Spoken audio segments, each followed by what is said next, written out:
রে ভাই, নবী তো বলেছেন আকসিরু যিকরা হাযিমিল লাযাতাল মাউত, মৃত্যুর কথা বেশি বেশি স্মরণ করো, বেশি বেশি স্মরণ করো, বেশি বেশি না পারো অন্তত রাতে একবার তো স্মরণ করো। কসম আল্লাহর জীবন পাল্টায়া যাবে, কসম আল্লাহর জীবন পাল্টায়া যাবে। আল্লাহর বান্দা এক দুদিন কইরা দেখো না, কসম আল্লাহর জীবন পাল্টায়া যাবে। আমার মা বাবাও আমার পাশে, আমার শিওরের পাশে বসে আছেন, তারাও বুঝতেছেন আমার জীবনের শেষ মুহূর্তগুলো আমি কাটাচ্ছি। হায়, আমার কানের এই লতি আস্তে আস্তে সাদা হওয়া শুরু হয়ে গেছে, নাকের আগাটা সাদা হওয়া শুরু হয়ে গেছে, আঙ্গুলের মাথাগুলো নিস্তেজ হওয়া শুরু হয়ে গেছে, ধীরে ধীরে মৃত্যু উপরের দিকে উঠতেছে। আমার বিবি বুঝতে পারতেছেন আমার জীবনের শেষ মুহূর্ত চলতেছে, তিনি আস্তে আস্তে কান্না বাড়াইতেছেন। বাচ্চারাও ও বাবা, বাবা, ও বাবা, কতক্ষণ থাকেন, ও বাবা কল্পনা করতে থাকেন। আমার বাচ্চা আমার হাত ধরে নাড়াইতেছে, ও বাবা কতক্ষণ থাকেন, তুমি আমাদেরকে রাইখা কই যাচ্ছ, আমাদেরকে এতিম বানায়া। আস্তে আস্তে আমি কথা বলতে পারছি না, ওরা সবাই কাঁদতেছে। ধীরে ধীরে আমার শরীর থেকে রোহ বের হয়ে যাচ্ছে, আমি বুঝতে পারতেছি ওরাও কাঁদতেছে, আমার শরীর থেকে রোহটা বের হয়ে গেছে। ওদের চিৎকারগুলো শুনতেছি, সবাই কান্না করতেছে।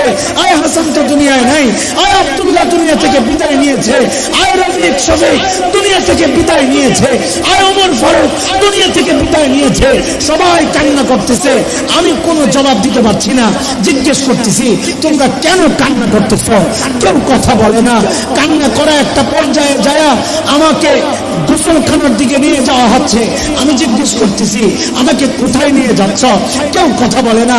আমাকে গোসল করানো হচ্ছে, আমি জিজ্ঞেস করতেছি আমাকে কেন গোসল করাচ্ছ, কেউ কথা বলে না।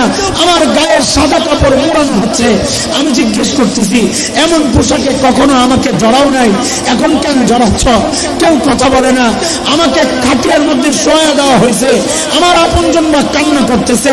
এখন আমার লাশটা ঘর থেকে বের করার সময় হয়েছে, আয় আপনজন কাঁধে নিয়ে ফেলছে, লাশ ঘর থেকে বের হচ্ছে।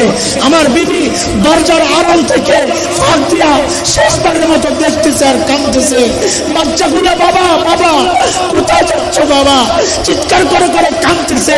মার চোখে পানি, বাবার চোখে পানি, লাশ বের হয়ে যাচ্ছে। মসজিদের দিকে রওনা, মসজিদের সামনে নিয়ে রাখছে। আমি চিৎকার করতেছি, আমার চিৎকার আওয়াজ কেউ শুনে না। জিজ্ঞেস করতেছি হচ্ছেটা কি, কেউ কথা বলে না। ইমাম সাহেব রেডি হয়ে গেছেন, জানাজা শুরু হয়ে যাবে। আমি বলতেছি কার নামাজ পড়তেছ, কিভাবে পড়তেছ, আমি কেন পড়তে পারতেছি না, কেউ কথা বলছে না। জানাজা শেষ, আবার আমাকে কাঁধে নেওয়া হচ্ছে, আমাকে নিয়ে কবরস্থানের দিকে রওনা দিচ্ছে। আমি চিৎকার চেঁচামেচি করতেছি, ও ভাই আমাকে কোথায় নিয়ে যাচ্ছ, কেউ কথা বলে না। কবর খোঁজা হয়েছে, আমাকে কবরে নামানো হচ্ছে, কেউ কথা বলে না। আমি চিৎকার করতেছি, আমার উপরে মাটি চাপা দেওয়া হচ্ছে, আমি চিৎকার করতেছি আমাকে একা একা কোথায় রেখে যাচ্ছ, কেউ কথা বলে না। মাটি দিয়ে সবাই চলে যাচ্ছে।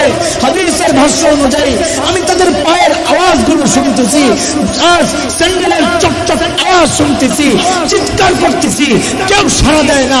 একটু পর ফেরেশতা আইসা আমাকে বসায়া দিছে, আমার রব সম্পর্কে জানতে চাইছে, আমি জবাব দিতে পারি না।